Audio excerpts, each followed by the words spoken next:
శ్రీ గురుభ్యో నమ. సద్గురు శ్రీ శ్రీ శ్రీ చంద్రశేఖరేంద్ర సరస్వతి మహాస్వామి శ్రీపాదుకాం పూజయామి నమ. గురుకృపా హి కేవలం. శ్రీ గురు దత్తాత్రేయాయ నమ. వైబ్రెంట్ భక్తి ప్రేక్షకులకి గురుచరిత్ర శీర్షికకు స్వాగతం. సిద్ధమునితోటి నామధారకుడు ఆనందంగా చెప్తున్నాడు, నాయనా సిద్ధముని, నువ్వు తెలిసి అడిగావో తెలియక అడిగావో గురుడు గురించి నువ్వు అడిగావు. ఆ గురువు యొక్క లీలలు చెప్తుంటే నాకు అమితమైనటువంటి ఆనందం కలుగుతోందయ్యా.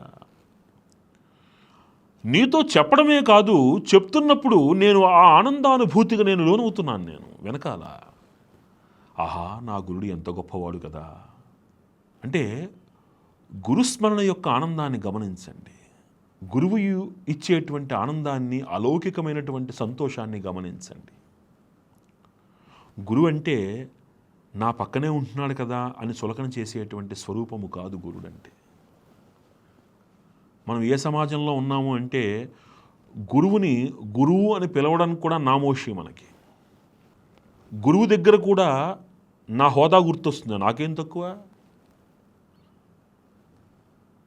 నాకు ఒక ఉద్యోగం ఉంది, నాకు ఒకటి ఉంది, నాకు ఇల్లు ఉంది, నాకు ఒక కారు ఉంది, నాకు పెళ్ళయింది, నాకు 2 పిల్లలు ఉన్నారు, ఇంకొక పిల్లలు ఉన్నారు. ఇవన్నీ గురువుడి దగ్గర జ్ఞాపకం వస్తే అది గురు శిష్య సంబంధం కాదు. సరెండరెన్స్, సమర్పిత భావము. గురువు ప్రసన్నుడవ్వాలి. గురువిచ్చేటువంటి దీక్ష, గురువిచ్చేటువంటి మార్గదర్శకత్వము, గురువు నీతోటి ఆహ్లాదంగా మాట్లాడేటువంటి పరిస్థితి, ఇవన్నీ ఎక్కడి నుంచి వస్తాయి? నీ ప్రవర్తన నుంచి వస్తాయి. అందుకే చూడండి, గురువు దగ్గరికి వెళ్ళినప్పుడు మౌనంగా ఉండాలి. మన బాధల్ని చెప్పుకుందుకు కాదు గురువు. ఆ పరిసర ప్రాంతాలలో గురువుతో సంచరిస్తూ ఆ గురువు యొక్క ఉనికిలో నుంచి ఆ శక్తిని స్వీకరించి నేను శక్తివంతుణ్ణి అవ్వడం అనేటువంటిది గురు శిష్య సంబంధం యొక్క ప్రాధాన్యత. కష్టాలు ఎవరికి లేవు, కానీ గురువు అందరికీ దొరకడు. గురువు దొరికాడంటే అదృష్టం. ఆ అదృష్టాన్ని ఎలా నువ్వు చేసుకోవాలి? ఎప్పుడూ గురువు దగ్గరికి వెళ్ళి చేతులు కట్టుకుని కష్టాలు చెప్పుకోవడమే కాదు. గురుదేవా, ఒక ఆనందంగా శ్రీ గురుభ్యో నమః, ఎంత ఆనందంగా ఆ గురువు యొక్క పరిసరాల్ని మనం ఆస్వాదించగలగాలి. గురువు మాట్లాడుతుంటే వినాలి. గురువును కూడా అవహేళన చేసేటువంటి ప్రబుద్ధులు మన చుట్టుపక్కల ఉన్నారు. అసలు ఆ గురువుని గురువు అని పిలవడానికి వాళ్ళకి నామోషి. పైగా ఆ గురువు అనేటువంటి ఆ వ్యక్తిని మనం డాంబికం కోసం నాకో గురువు ఉన్నాడని చెప్పుకుంటాం. ఉపయోగం ఏముంది? ఆ గురుగీత, వేదవ్యాసుడు రాసినటువంటి గురుగీతలో ఉన్నటువంటి ఆ లక్షణాలని మనం అర్థం చేసుకుంటే గురువు దగ్గరికి వెళ్ళగానే అనాలోచితంగా ముందు కాలు మీద పడి నమస్కారం చేస్తాం మనం. అది గురువు యొక్క స్వరూపం, గురువిచ్చే ఆనందం అది. ఈరోజు గురువు అయిపోయాడు, మనకు ఇతని వల్ల ఏమిటి ఉపయోగం అనుకోవడం, మళ్ళీ రేపొద్దున ఇంకో గురువు దగ్గరికి వెళ్ళి అవతారం ఎత్తడం, గురుదేవా నమస్కారం అని చెప్పడం. వాడితో 4 రోజులు పని అయిపోతుంది. ఇంక వాడితో మనకు అవకాశం లేదుగా. ఈ పరీక్షలు ఎవడు పడతాడు, ఈ పెట్టే పరీక్షలన్నీ ఎవడు పడతాడు, ఇవన్నీను షార్ట్ కట్లో ఎక్కడ మనం ముక్తిని పొందుదాము అని నెత్తుల మీద చేతులు పెట్టి డబ్బులు తీసుకొని శక్తిపాతం ఇచ్చే గురువులు మనం ఆశ్రయిస్తాం. మనం గొప్పవాళ్ళం, మనం అందరం కూడా. గురుస్వరూపం చాలా గొప్పది. గురువు చాలా గొప్పవాడు. గురువు తేజస్సు చాలా గొప్పది. అసలు ఆ స్థానంలో ఒక వ్యక్తిని అమ్మవారు నిలబెడుతోంది అంటే ఎంత కఠోర పరిశ్రమతో నిలబెడుతోంది. తనని తాను ఉద్ధరించుకుంటూ, తనని తాను నిత్యము కూడా శక్తివంతుణ్ణి చేసుకుంటూ, తనను ఆశ్రయించిన వారిని ఉద్ధరించేటువంటి మహనీయుడు గురువు. కాబట్టి అలాంటి గురువు యొక్క లీలలని, అలాంటి గురువు యొక్క ఆ లక్షణాలని తాదాత్మ్యతతోటి ఆ సిద్ధముని ఆయన స్వీకరిస్తున్నాడు. నామధారకుడితో అంటున్నాడు, నాయనా నువ్వు ఎందుకు అడిగావో తెలియదు కానీ ఆ గురువు లీలలను స్మరించుకుంటే మాత్రము అలౌకికమైనటువంటి ఆనందానుభూతికి నేను లోనవుతున్నానయ్యా నేను అని. నువ్వు ఇలా అడిగావు కాబట్టే నాకు నా గురువుగారి యొక్క లీలలు గుర్తొచ్చాయి. అసలు ఆ లీలలలో ఉన్నటువంటి గురు చరిత్ర అమృతం అంటే ఏమిటో నీకు చెప్తాను, ఒకసారి నువ్వు జాగ్రత్తగా వినవయ్యా అన్నాడు ఆయన. అని ఏమంటున్నాడంటే, పూర్వం ఈ సృష్టి అంతా కూడా సృష్టింపబడినప్పుడు విష్ణుమూర్తి శయనించి ఉండగా విష్ణుమూర్తి యొక్క నాభి నుంచి ఒక కమలం ఉద్భవించింది. ఆ కమలములో ఉన్నటువంటి బ్రహ్మ ద్వారా ఈ బ్రహ్మాండమంతా కూడా సృష్టింపబడింది. బ్రహ్మ, విష్ణు, మహేశ్వరులు ఈ సృష్టికి రూపకల్పన చేస్తూ స్థితికారకులై వారు లయకారకులై ఈ సృష్టిని నడిపిస్తున్నారు.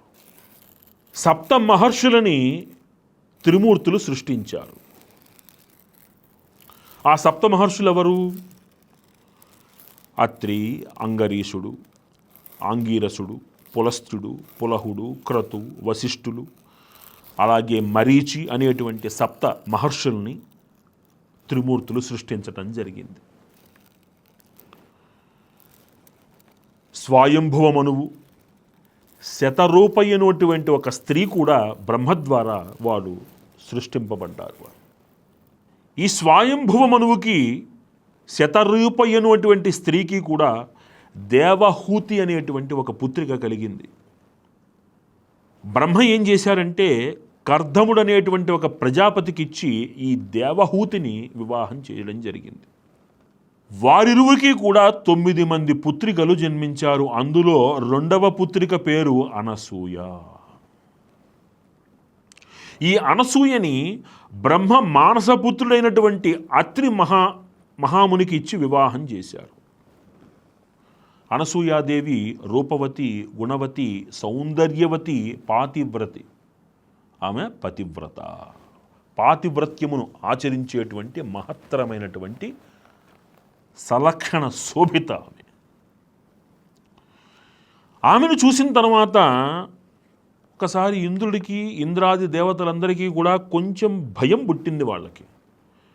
ఇప్పుడు ఈవిడ ఈ పాతివ్రత్య మహిమతోటి ఎవరినైనా సరే దగ్గరకు వచ్చి ఆనందంతో నువ్వు ఇంద్రుడి వైపో అని ఆశీర్వదించింది అనుకోండి, రేపొద్దున నా ఇంద్ర పదవి కాస్త నాకు దక్కదయ్యా అని భయపడి వీళ్ళందరూ భయంతో ఏం చేశారంటే వెళ్ళి శ్రీ మహావిష్ణువుకు మొరపెట్టుకున్నారు.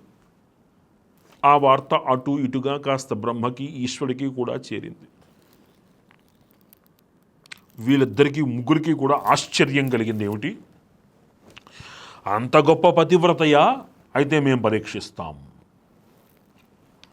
ఇక్కడ మనం ఒక సూక్ష్మాన్ని అర్థం చేసుకోవాలి. బ్రహ్మ సృష్టించినటువంటి సృష్టిలో ఉన్నటువంటి మహత్తరమైనటువంటి వాళ్ళ చేతనే కదా ఈ అనసూయ అనేటువంటి ఒక కన్యక జన్మించింది. మరి వారికి అనసూయ యొక్క గొప్పతనం తెలియకనా నేను పరీక్షిస్తాను అని అన్నది వాళ్ళు. కొన్నిసార్లు మనం శాస్త్రాన్ని చాలా నిశితంగా పరిశీలించకపోతే అది తప్పు అర్థం అవుతుంది. ఇక్కడ మనకి ఎలా అర్థమవుతోంది అంటే చదవడానికి ఆమె యొక్క పాతివ్రత్యాన్ని చూసినటువంటి త్రిమూర్తులకి ఓర్వలేనితనంతో పరీక్ష చేస్తున్నారు అనుకున్నారు వాళ్ళు. కాదు, అక్కడ కారణం ఏమిటి అంటే ఒక మహత్తరమైనటువంటి ఒక కారణంతో భవిష్యత్తుకి వారు ఒక మార్గదర్శనం చేస్తున్నారు వాళ్ళు. అది ఏమిటి, అది ఇప్పుడు మనకి తెలుస్తుంది. మనకి సరే పరీక్షిస్తూ ఉన్నారుగా, వెళ్ళారు, అమ్మవారింటికి వెళ్ళారు. అత్రి మహాముని అప్పుడే ఆయన సంధ్యవార్చుకుందిక నదీ ప్రాంగణానికి వెళ్ళారు. ఆ అమ్మవారు ఇంట్లో కూర్చుని ఉన్నారు. ఈ ముగ్గురు వచ్చారు. అమ్మా, మేము ఆహాರದ నిమిత్తమే మీ దగ్గరకు వచ్చాము, క్షుద్బాధతో ఉన్నాము, కాస్త మాకు అన్నం పెట్టమ్మా అన్నారు. చాలా ఆనందపడింది. మధ్యాహ్న సమయంలో, అందున అమావాస్య తిథి నాడు ఇంతమంది బ్రాహ్మలు రావడం, ముగ్గురు అతిథులు రావడం, భోజనార్థులై ఉన్నాము అనడం చాలా విశేషం. నాయనా, మీ ముగ్గురికి నేను ఆహారాన్ని వినియోగిస్తాను. నా భర్త సంధ్యవార్చుకుందిక నదీ ప్రాంగణానికి వెళ్ళారు, కాస్త ఓపిక పట్టండి నాయన, ఆయన రాగానే మీకు నేను అన్నాన్ని వారుస్తాను, ఇస్తాను, పెడతాను నాయన అంటే వాళ్ళ ముగ్గురు కూడా మరి వచ్చింది దేనికోసం వచ్చారు? నిజంగా ఆకలితో వచ్చారా? పరీక్ష పెట్టడానికి వచ్చారు. గమనించండి, పరీక్షల యందే మనిషి యొక్క నిజాయితీ బయటపడుతుంది. అందుకే వివేకానందుడు ఒక మాట అంటాడు, you are the one, you are you when you are alone అంటాడు. నువ్వు ఎప్పుడు అంటే ఎవరూ లేకుండా కూడా నువ్వు ఎలా ఉంటావో అలాంటిదే నువ్వు అన్నాడు ఆయన. అలా ఇక్కడ వీళ్ళు వచ్చింది దేనికోసం? పరీక్ష పెట్టడానికి. ఎంత మదన పడినా, ఎంత శ్రమ పెట్టినా, ఎంత ప్రయాస పెట్టినా తన యొక్క నైసర్గిక లక్షణాన్ని మార్చుకోనటువంటి ఒక స్త్రీ ప్రపంచానికి మార్గదర్శకం అవుతుంది. లేకపోతే తను ఒక కథగానే మిగిలిపోతుంది. ఇది ప్రపంచానికి చాటి చెప్పాలి, పాతివ్రత్య మహిమ ఇది అని సృష్టికి తెలియాలి. కాబట్టి త్రిమూర్తులు అక్కడ దాకా రావడం జరిగింది. వారికి పని లేకనా? అర్థం చేసుకునే మేధస్సులో ఉంటుంది నిజాయితీ ఏమిటి అనేది. మన సనాతన ధర్మాన్ని అర్థం చేసుకోవాలంటే కొంత విచక్షణ, కొంత వివేకము రెండూ కావాలి. వాళ్ళు వెంటనే అన్నారమ్మా కుదరదు, ఆకలిస్తున్నది, మేము బయలుదేరిపోవాలే, నువ్వు అట్లా అంటే ఎలా కుదురుతుంది? ఇదేమిటిది? అతిథిగా వచ్చారు, అన్నాన్ని అడిగారు, బాగుంది. అతిథిగా వచ్చిన వ్యక్తికి అతిథి ధర్మం తెలియాలి. యజమాని కదా, ఆపోషణ పోసుకున్న తర్వాత కదా వారు భోజనం చెయ్యాలి. మరి అది కుదరదంటున్నారంటే ఏమిటి వైపరీత్యము? సరే, వచ్చినటువంటి అతిథిని అలా ఆకలితో పంపడం కంటే కూడా ఇలా చేసి ఈ పాపాన్ని నేను నా భర్తకి చెప్పుకుని నేను క్షమాపణ కోరుకుంటానులే అనుకుని ఆవిడ వారికి అన్నాన్ని పెట్టడానికి ఉద్యుక్తురాలైంది ఆవిడ. ఇంతలో ఈ ముగ్గురు ఒకరినొకరు కూడబలుక్కొని ముసిముసి నవ్వులతోటమ్మా మాకొక నియమం ఉన్నది అన్నారు. ఏమిటయ్యా నియమం అంటే, మాకు వడ్డన చేసేటువంటి స్త్రీ వివస్త్రగా వడ్డన చెయ్యాలి అన్నారు. ఒక్కసారిగా ఆమె నిర్ఘాంతపోయింది. ఏమిటి విపరీతము? ఇలాంటి ఒక కోరిక, అందున నా భర్త రాకుండానే అన్నం పెట్టాలనుకుంటున్నారు, అన్నం పెట్టాలని నన్ను వెంటపడుతున్నారు, పైగా వ్యవస్థగా వడ్డించాలంటున్నారు. వీరెవరో నన్ను పరీక్షించడానికి వచ్చినటువంటి వారై ఉంటారు. ఎందుకంటే ఇంతటి విపరీతము కాముకులైనటువంటి వ్యక్తిగా వీరు నాకు కనబడడం లేదు. వీరి అడగడంలో ఆంతర్యం ఏదో నాకు కనబడుతున్నది. కాస్త నేను పరీక్షించాలి, ఈ పరీక్షకు నేను నిలబడాలి, నా భర్తయే నాకు రక్ష అని ఆవిడ తన భర్త అయినటువంటి అత్రి మహాముని పాదాలకి నమస్కారం చేసుకుంది ఆవిడ. గమనించండి, భగవంతుడు ఎక్కడో ఉండడు. భగవంతుడు అంటే ప్రకృతి. మన మనస్సులో మాలిన్యము లేనప్పుడు, మన మనస్సు నిర్మలమైనప్పుడు ప్రకృతి మనకి మార్గోపదేశం చేస్తుంది. అలా ఆ క్షణాన ఆ అనసూయాదేవికి ఒక విశేషమైనటువంటి కోరిక కలిగింది. వివస్త్రగా స్త్రీని చూడదగినటువంటి ఒక వ్యక్తి భర్త మాత్రమే, లేదా ఊహ ఎరుగనటువంటి పసి పాపడు మాత్రమే. కాబట్టి వీరందరూ కూడా నాకు బాలురవుగాక అని కోరుకుందమ్మ. వెంటనే ఆ ముగ్గురు తమ తమ ఆసనముల యందు పసిబాలుల వరే కేరింతలు కొడుతున్నారు వాళ్ళు. విశేషమేమిటి అంటే, వెంటనే ఆ అనసూయాదేవి యొక్క స్తన్యము పొంగింది. ముగ్గురు పసిబిల్లలకు కూడా చక్కగా ఆమె పాలు పట్టి వారి కడుపు నింపింది. వారంతటి మహనీయులో ఆ ధన్య పతివ్రత శిరోమణి యొక్క పయఃపానము చేసి వారందరూ కూడా పునీతులయ్యారు. ఈ లోపల అత్రి మహాముని వచ్చారు. ఎవరీ బాలులు అనగానే ఆయన తన దివ్య దృష్టితోటి జరిగింది గ్రహించాడు. ధన్యురాలవయ్యావు అనసూయ, నీవు నీ పాతివ్రత్య మహిమ నీకే కాదు లోకానికంతటికీ కూడా తలమానికమవుతుంది అన్నారు. ఇప్పుడు పునః వారిని వారి రూపాల్లోకి తీసుకువచ్చిన తర్వాత వారి ముగ్గురు కూడా ఈమె యొక్క పాతివ్రత్యానికి సంతోషించి ఏం వరం కావాలో కోరుకోమన్నారు. నాయనా, మీ ముగ్గురిని కూడా నా బిడ్డల వలె సాకి నేను ఆహారాన్ని నింపాను కాబట్టి మీరు నాకు పుత్రులుగా జన్మించాలి అని అన్నారు. వెంటనే వారు తథాస్తు అన్నారు. ఆ విధముగా గురుస్వరూపానికి సృష్టిలో ఒక బీజం ఏర్పడింది. అలా విష్ణువాంశతోటి దత్తాత్రేయుల వారు, బ్రహ్మాంశతోటి చంద్రుల వారు, రుద్రాంశతోటి దూర్వాస మహాముని అత్రి అనసూయలకు కలగడం జరిగింది. కొంతకాలము వారు తల్లిదండ్రులకు సేవ చేసుకున్న పెదప చంద్రుడు తన అంశను దత్తాత్రేయుడిలో విడిచిపెట్టి మళ్ళీ తన స్థానానికి యథాస్థానానికి తాను పయనమయ్యాడు. దుర్వాసుడు తన రుద్రాంశను దత్తాత్రేయుల వారి యందు ప్రతిష్ఠ చేసి తాను తపస్సునకై వెళ్ళిపోయారు. ఆ విధముగా దత్తాత్రేయుల వారు త్రిమూర్తి స్వరూపమై కొంతకాలము తల్లిదండ్రుల యొక్క సేవ చేసుకున్న పెదప వారి యొక్క అనుమతితోటి తానునూ కూడా తపస్సు ఆచరించటానికై అడవులకు పయనమయ్యారాయన.